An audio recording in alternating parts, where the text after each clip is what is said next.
Egun on guztioi, herri honek bere etorkizuna erabakitzeko eskubidea aldarrikatu nahi dugu gaur. Erabakiak hemen eta orain hartzeko beharra ezinbestekoa dela jendea zaintzeko, jendea babesteko, jendearen bizitza hobetzeko. Horixe da gaur aldarrikatu nahi duguna. Horregatik, urriaren 25. honetan, Gernikako azoka honetan bildu gara, herri honentzat, herritarrentzat hain leku esanguratsuan, errepublika independente baten bidean, estatuarekin beste harreman bat, beste estatus bat aldarrikatzeko. Geure burua gobernatzeko dugun eskubidea aldarrikatzeko. Covida berriz ere gure artean sortzen ari den egoeraz oso arduratuta gauden honetan, jendeari igorri nahi diogu mezu bat zaindu dadila esateko. Baina era berean esan beharra daukagu, egoera larri honetan berriro ere argi geratu dela dugun autogobernua ez dela urte luzez sinestarazi nahi izan digutena.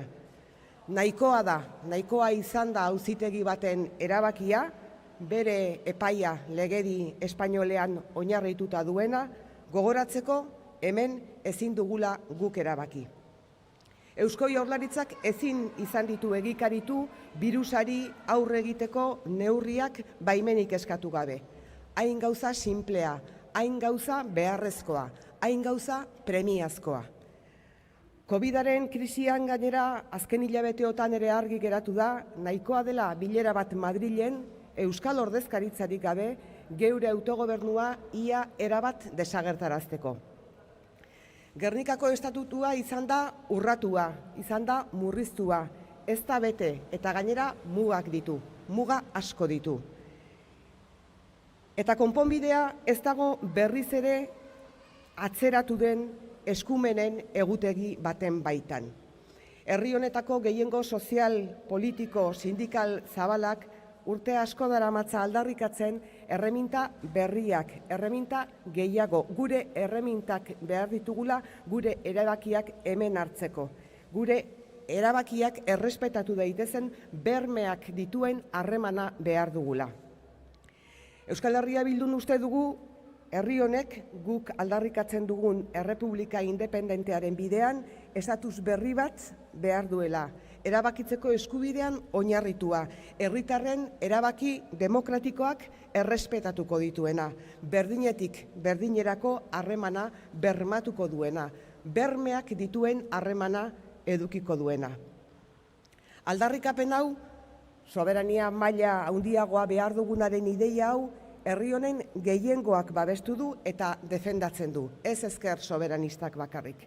Eta horretan aritu gara lanean azken urteetan gogor Eusko Legebiltzarrean eta urrats garrantzitsuak eman genituen Euskal Herria Bilduk eta Eusko Alderdi Jeltzaleak sinatutako akordioarekin. Euskal Herria Bilduk akordio hura historikotzat jo zuen. Baina akordio hori ez da bete. Urkullu lehendakariak eta Eusko Alderdi Jeltzaleak errenuntzia egin dutelako interes alderdikoiak tarteko. Akatsa dela uste dugu. Akatsa herri honetako jendearengan eragina izango duena. Soberania gehiago behar dugulako, tresna politiko guztiak behar ditugulako jendearen bizitza zaintzeko eta babesteko. Euskal Herria Bilduk edozein kasutan atsedenik gabe eta etsigabe lan egingo du zentzu honetan, kalean eta erakundeetan eta Eusko Legebiltzarrean gure herriak bere etorkizuna erabakitzeko aukera izan dezan. Honela bakarrik aurre egin ahal izango diogu orain bizi dugun krisi honi. Honela bakarrik elkar zaindu ahal izango dugulako, baina honela bakarrik erantzuna ahal izango diegulako etorkizunean eskuartean izan genitzaken beste krisiei ere. Honela bakarrik marraztu ahal izango dugu geure etorkizuna era librean. Quienes creemos que este país tiene derecho a decidir su futuro, que este país necesita mayores cotas de soberanía y tener herramientas soberanas para poder mejorar así la vida de vascos y vascas, reclamamos la necesidad de otra relación con el Estado, de otro estatus en el camino de una república independiente vasca. Es imprescindible, lo estamos viendo en las últimas horas, no estamos pudiendo tomar decisiones. La COVID ha querido que en el aniversario de la aprobación del Estatuto de Gernika coincidan la constatación de que nuestro autogobierno no es el que nos han querido hacer creer durante tantos años, que coincida que no podemos tomar medidas para mejorar la vida de nuestra gente. Ha bastado una decisión de un tribunal fundamentado en la legislación española para recordarnos que aquí quienes deciden son las leyes y los estamentos estatales. El Gobierno vasco no ha podido implementar las medidas para frenar la propagación del virus en Álava, Vizcaya y Guipúzcoa. Algo tan importante como esto, algo tan simple como esto, algo tan urgente y necesario como esto. Pero es que la COVID también ha demostrado durante todos estos meses que bastaba una reunión en Madrid en la que los representantes institucionales vascos ni tan siquiera estaban presentes para eliminarnos casi por completo todo nuestro autogobierno. El autogobierno de la Comunidad Autónoma Vasca, de Álava, Vizcaya y Guipúzcoa, es limitado, más limitado de lo que algunos nos han querido hacer creer durante muchos años. Y además ha sido mermado, y además ha sido cepillado una y otra vez, y además ha sido incumplido. La solución a estas graves carencias no pasan por un calendario de transferencias que nunca se cumple ni por completar el estatuto. La mayoría social y política, la mayoría sindical de este país hace muchos años que llegó a la conclusión de que el Estatuto de Gernika estaba agotado, se había quedado corto y que este país necesita nuevas herramientas soberanas para decidir e implementar aquí las políticas que conlleven una mejora de las condiciones de vida de nuestras gentes.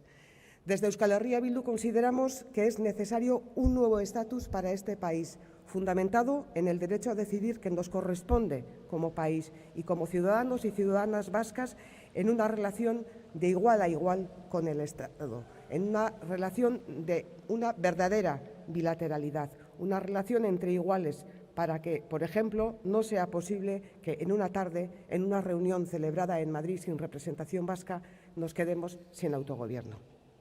La idea de que nuestro país necesita mayores cotas de soberanía, de que necesitamos más y mejor autogobierno, es mayoritaria en nuestro país. No es algo que se circunscribe exclusivamente a la izquierda soberanista vasca. En eso hemos estado trabajando durante los últimos años en el Parlamento Vasco, en la ponencia de autogobierno creada con el objetivo de lograr un nuevo estatus para el país. Dimos grandes pasos la pasada legislatura con un acuerdo de mínimos entre Euskal Herria Bildu y el Partido Nacionalista Vasco. Un acuerdo que no se cumplió porque el lehendakari Urkullu y el Partido Nacionalista Vasco decidieron renunciar a la soberanía de este país por intereses partidistas. Consideramos que este error tendrá consecuencias en las condiciones de vida de vascos y vascas porque, como insistimos, solo con herramientas soberanas podemos cuidar y proteger a nuestra gente. En Euskal Herria Bildu vamos a seguir trabajando y a poner todo nuestro empeño para volver a poner en marcha otra vez la ponencia de autogobierno del Parlamento de Gasteiz, con un claro objetivo: conseguir un nuevo estatus para Álava, Guipúzcoa y Vizcaya, fundamentado en la relación de igual a igual con el Estado español y el derecho a decidir de nuestro pueblo. Una relación con auténticas garantías de que lo que aquí se decida se cumpla. Porque solo así podemos hacer frente a esta crisis que vivimos ahora mismo. Porque solo así podemos cuidarnos. Porque solo así podemos cuidar de nuestras gentes. Y solo así podemos y podremos avanzar en un futuro. Eskerrik asko.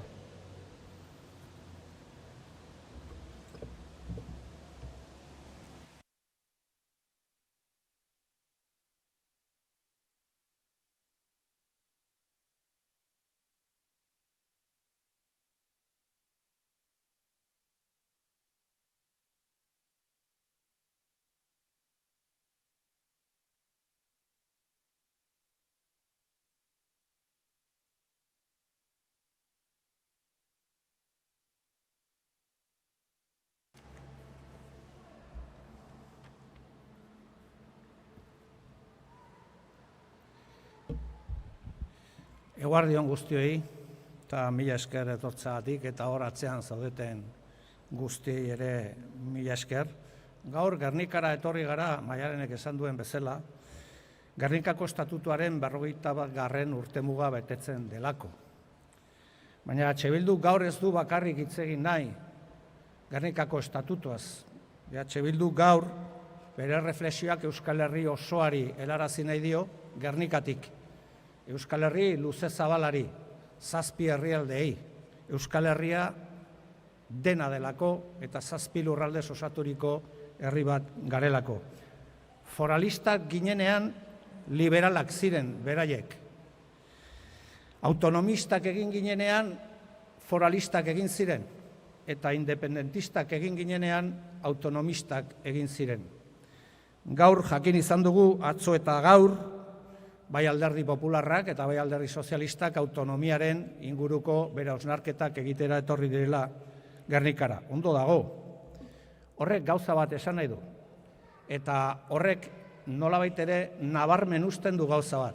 Euskal Herria aurrera doa bere autogobernuaren eraikuntzan. Inor gutxi dago Euskal Herrian ukatzen duenik Euskal Herriak baduela eskubidea autogobernatzeko. Besterik da autogobernu horren intensidadean ze motatako ezberdintasunak dauden eta ditugun. Eta Euskal Herria saritzen gera momentu honetan, ez bakarrik 3 probintzia inguruan, inor gutxi jartzen du zalantzan 3 probintzietan autogobernuaren beharra, baina inor gutxi jartzen du zalantzan baita ere Nafarroa garaian hori horrela dela, eta zorionez eta gero eta indar handiagoarekin inor gutxi jartzen du zalantzan Lapurdi, Baxe Nafarroa eta Xiberoan autogobernua behar dela eta Euskaldunak autogobernurako eskubidea daukagula. Beraz, Euskal Herri osoari so eginez herri hau aurrera doa. Askotan zalantzak baldin badira ere zentzu honetan, egin dezagun errepaso azken urteetakoa eta ikusiko dugu nora heldu gera. No hay nadie, o prácticamente nadie, no solo en la EAE, no solo en Nafarroa, sino en Lapurdi, Baxe Nafarroa y Xiberoa, en el conjunto de Euskal Herria, que pone en duda hoy que los vascos y las vascas tenemos derecho a nuestro propio autogobierno. Es cierto que tenemos diferentes modelos de autogobierno. Nosotras y nosotros somos independentistas, pero haber alcanzado este escenario significa que los abertzales de este país, los soberanistas de este país, los independentistas de este país, del conjunto del país, hemos traído la mediana política a este preciso momento y en este preciso momento a esta situación. Nadie pone en duda ya, ni lo puede hacer, que vascos y vascas tenemos derecho al autogobierno. Euskal Herria Bildu burujabetzaren aldeko apustua egiten du, independentziaren aldeko apustua egiten du. Argi eta garbi, guretzat, argi eta garbi dagoelako Maialenek aipatu duen bezala burujabetza tresna bat dela. Tresna bat gure identitate nazionala bermatzeko, baina tresna bat ere bai, jendeak dituen arazoi aurre egiteko. Burujabetza berriro diogulak, eta berriro diogu Gernikan, Euskal Herri osoari so eginez, gauza oso simple bat delako. Nork zer non erabakitzen dugu. Eta guk dena erabaki nahi dugu, eta guk Euskal Herrian erabaki nahi dugu dena. Eta zentzu horretan independentista gara, argi eta garbi. Bigarrenik, gu estatu baten aldeko apustu egiten dugu. Askok esaten ziguten orain dela 30-40 urte, ero gutxiago, estatuak ez zutela zentzurik. Ez zirela behar estatuak. Eta COVID-ak oso argi utzi duen gauza bada, estadurik gabe, ez dagoela tresnarik aurre egiteko ditugun erronka, transformazio eta beharrei. Biz adibidez simple jarriko ditut azken astetakoak, hori horrela agerian uzteko, Maialenek ere esan du. Euskaldunak pandemia sanitario baten erdian, neurriak hartzeko lehenengo baimena Madrileri eskatu behar diogu. Eta alarma estadua Madrilen erabakitzen da. Eta pentsatu ezazue ze motatako autogobernua daukagun hori ere gertatzen dela herri honetan. Nola da posible pandemia sanitario, ekonomiko eta sozial baten erdian, oraindik Euskaldunak autonomia baldin badaukagu ere, ez eukitzea gure eskuetan tresna guztiak arazoi aurre egiteko eta Madrilera jun beharra, nola baitere baimen hori eskatzeko. Eta bigarrenik, la consejera Tapia dijo el otro día, y es cierto, que si fuéramos un Estado y estaríamos en Europa, tendríamos más fondos para la recuperación del tejido social y productivo de este país. Pero tiene que sacar la conclusión necesaria de esto. O somos un Estado, o esos fondos se repartirán también en Madrid. Horregatik esaten dugu burujabetzaren lehia ez dela bakarrik lehia politiko-ideologiko bat. Burujabetza da non, noiz eta zeintzuen artean hartzen ditugun erabakiak. Burujabetza tresna bada, arazoi aurre egiteko. Lehen aipatu izan dut, oso importantea dela ikustea momentu honetan lan askoren ondorioz Euskal Herri osoan inor gutxi dela kapaz, eskuin muturrak enduta, ukatzeko euskaldunak autogobernurako eskubidea daukagula. Hori urrats oso importantea da. Orain, estadu baten beharra aldarrikatzen dugu. Eta batzuk esaten ziguten, orain dela urte batzuk horrek zentzu handirik ez zaukala, baina so eginez gertatzen ari denari horrek gero eta arrazoia handiagoa du. Ez bakarrik COVID-ak hori frogatu duelako, begiratu dezagun Europan gertatzen ari denari. Europan, Irlandak, Eskoziak, Faroe Irlak estadu izango dira eta bozkatu egingo dute, botoa emango dute, horren alde ero horren kontra, baina bozkatuz erabakiko dute. Espainiar estatuan, Kataluniak frogatu du, ze motatako krisian bizidan 78ko regimena, eta bozkatu zuten, eta Kataluniak berriz ere bozkatuko du. Errepublikaren alde ero kontra, baina hori katalanek erabakiko dute. Eta Euskal Herrian lehen aipatu bezala, badago 3 probintzietan eztabaida bat estatus politikoaren inguruan, baina baita ere Nafarroan eta baita ere Lapurdi-Basen Nafarroa eta Siberuan. Denek nahi dugulako autogobernu gehiago, eta denek errebindikatzen dugulako eskubide hori. Muchas veces se nos hace creer que el coste de la independencia es un coste demasiado alto para poder pagarlo. Nosotras y nosotros no estamos de acuerdo. Nosotras y nosotros no formulamos la pregunta en esa dirección, sino justo en la contraria. ¿Y cuánto cuesta la dependencia? ¿Cuánto nos cuesta la dependencia a los vascos y a las vascas? Ahora hemos puesto como ejemplo lo que está ocurriendo con el COVID, pero los costes van más allá que todo eso. ¿Qué costes supone en términos de derechos democráticos pertenecer a 2 estados que nos niegan nuestra condición nacional, que basan sus proyectos de dominación en el supremacismo nacional, que nos niegan nuestra existencia como pueblo y que nos niegan instrumentos para poder hacer frente a los problemas de la gente? ¿Qué tipo de futuro queremos los vascos del sur para nuestros hijos y hijas y nuestros nietos y nietas? Sabiendo cuál ha sido la historia de ese Estado y sabiendo que la involución antidemocrática en el Estado español es una cosa factible, que puede pasar, y por lo tanto estamos condenados a vivir en un Estado donde nuestros derechos son flotantes, nos los quitan cuando quieran y cuando es necesario utilizan la coacción y la violencia para someter a este país.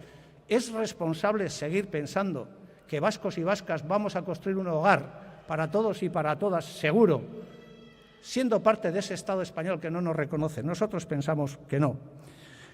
Un Estado que no reconoce nuestra voluntad nacional democrática. Un Estado que nos somete a marcos laborales y económicos que no nos convienen. Un Estado que no nos permite tener sistemas de pensiones propios. Un Estado que no nos deja jugar con nuestras selecciones nacionales. Ese es el Estado en el que vivimos. Y un Estado más allá del Pirineo, que lo que está poniendo en marcha es una ley contra el secesionismo, que es una ley contra corsos, contra bretones y contra vascos de Lapurdi-Basen Nafarroa y Siberoa.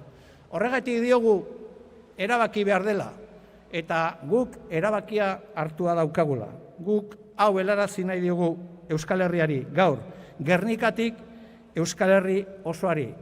Gauza eta erreflexio oso simpleak izan daitezke batzurentzat.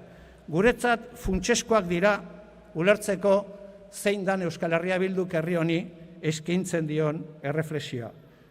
Euskal Herria Bildurentzat, Euskal Herria gobernatzeko dauden gizon emakumerik hoberenak, Euskal Herrian bizi eta lan egiten duten gizon eta emakumeak dira. Para Euskal Herria Bildu hay una primera reflexión que consideramos que es no solo razonable, sino de sentido común. Los mejores hombres y mujeres para gobernar Euskal Herria son los hombres y mujeres que vivimos y trabajamos en Euskal Herria. Nadie más. Esta es la primera consideración que hacemos. Bigarrenik, burujabetzaren bidea ez da egun batean egingo. Burujabetzaren bidea demokratikoki eraiki behar diren gehiengoak egin behar dituzte. Eta hori bide luzea izango da, baina etengabeko bidea izan behar da. El camino de la soberanía nacional no es un camino que se pueda recorrer en un día. Hay que construir mayorías democráticas que vayan arrancando cada vez mayores cotas de soberanía para nuestro país.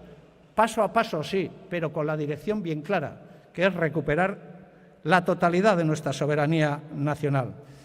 Euskal Herria Bilduk, Euskal Herritarren aurrean bere konpromisoa adierazi nahi du gehiengo demokratiko horiek osatzeko.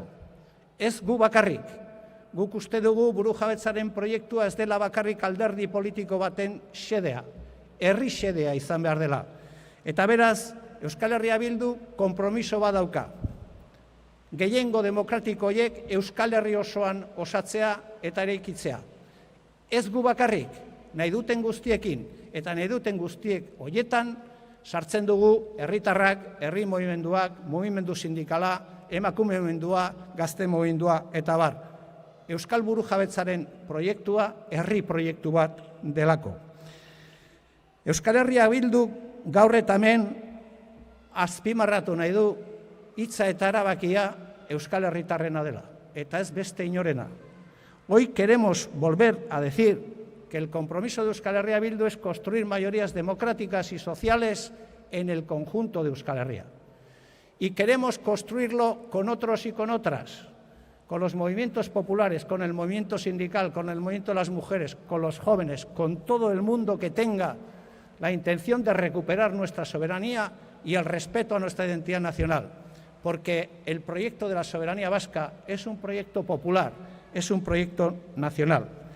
Eta bukatzeko, Euskal Herria Bildu gaur Gernikan Euskal Herri osoari Maialenek esan duen bezala berriz ere aldarrikatu nahi du. Euskal Herriak bere etorkizuna libre eta demokratikoki erabakitzeko eskubide osoa dauka. Eta zentzu horretan esaten dugu, Eskoziak egin du, Kataluniak egin du, Flandriak egingo du, Faroe Irlak egingo dute, eta Euskaldunak ere egingo dugu. Euskaldunak ere bozkatuko dugu. Eta bozkatu dugunaren konfirmazioa eto sinesmen osoa daukagu.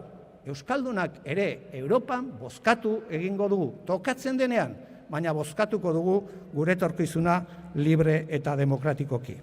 Euskal Herria Bildu quiere manifestar y compartir con la ciudadanía del conjunto del país una reflexión. Escocia volverá a votar, Cataluña volverá a votar, Flandria votará, las Islas Faroe votarán. Y lo que queremos decir a todo el mundo es que vascos y vascas también votaremos, cuando corresponda, cuando tengamos el mandato, cuando tengamos la suficiente convicción, o más que la convicción, confirmación de que tenemos una mayoría democrática dispuesta a ejercer ese derecho. Horregatik gaur, bukatzeko, hau esan nahi diogu gure herriari. Nosotros y nosotras también votaremos. Y votaremos libre y democráticamente, porque este es el futuro de nuestro país y este es el futuro que se va a imponer en Europa en los próximos años. Mila esker.